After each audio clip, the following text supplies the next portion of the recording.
والذين آمنوا وعملوا الصالحات لنبوئنهم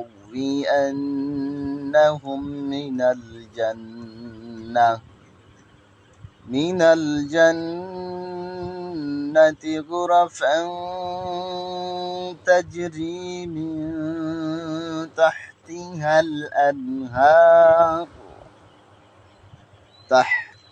الأنهار خالدين فيها ونعم أجر العاملين।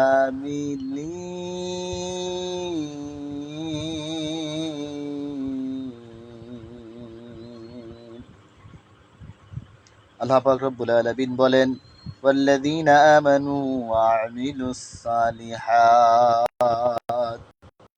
আর যারা ঈমান আনে ও সৎকর্ম করে, লানুবাউইয়ান্নাহুম মিনাল জান্নাহ, আমি অবশ্যই তাদের জন্য জান্নাতে কক্ষ বানিয়ে দেব,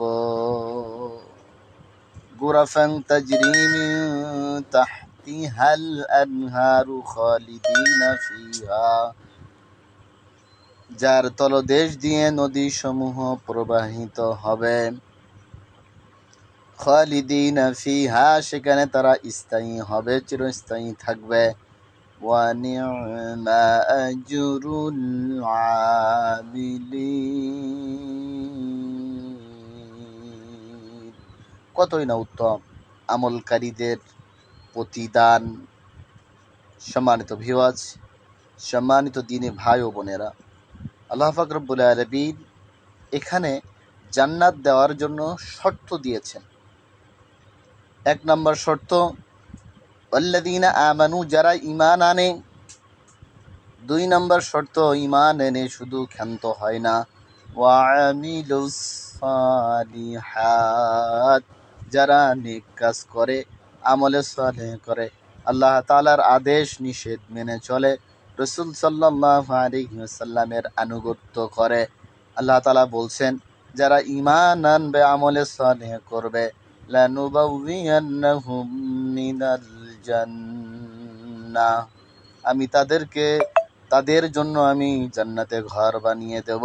শুধু ঘর দিয়ে শেষ নয়, যে ঘরের নিচ দিয়ে ঝর্ণা প্রবাহিত হবে, আর ঘর যে জান্নাত আমি তাদেরকে দেব, খালিদিনা ফিহা, সেখানে তারা চিরস্থায়ী থাকবে, ওয়া নি'মা আজরুল আমিলিন, আল্লাহ তাআলা বলছেন, কতই না উত্তম হবে আমলকারীদের জন্য প্রতিদান। সুতরাং আমরা যারা আমল বিমুখ হয়ে গেছি, তারা কখনো জান্নাত আশা করা ঠিক হবে না। আল্লাহ তাআলার প্রতি ঈমান আনতে হবে। দ্বিতীয় কাজ হচ্ছে আমলে সালেহ করতে হবে। আমলে সালেহ মানে শুধু যদি আমরা মনে করি নামাজ, রোজা, হজ, যাকাত, এটা নয়। আমলে সালেহ বলতে সমস্ত প্রকার আল্লাহ তাআলার পরিপূর্ণ নির্দেশ এবং নিষেধ, রাসূল সাল্লাল্লাহু আলাইহি ওয়াসাল্লামের পরিপূর্ণ অনুসরণ এবং তার আনুগত্যর নামই হচ্ছে আমলে সালেহ। সম্মানিত ভিউয়ার্স, আল্লাহ তাআলা আমাদেরকে ঈমান এনে তার নির্দেশ, নিষেধ, রাসূল সাল্লাল্লাহু আলাইহি ওয়াসাল্লামের আনুগত্য করার তৌফিক দান করুন, আর যেন আমরা আমলে সালেহ পরিপূর্ণভাবে করে জান্নাতে দাখিল হতে পারি এবং জান্নাতে যেন চিরস্থায়ী বাসিন্দা হতে পারে। আল্লাহ তাআলা সকল